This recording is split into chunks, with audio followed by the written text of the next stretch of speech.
بسم اللہ الرحمن الرحیم۔ السلام علیکم دوستو،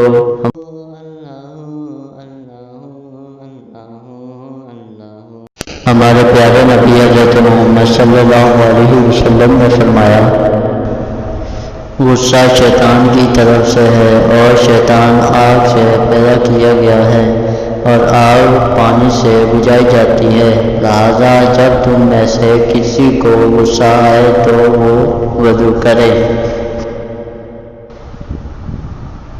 غصہ ایک انگارہ ہے جو ابن آدم کے دل میں جلتا ہے۔ مومن جلد غصے میں آنے والا اور جلد راضی ہونے والا ہوتا ہے۔ Subscribe, click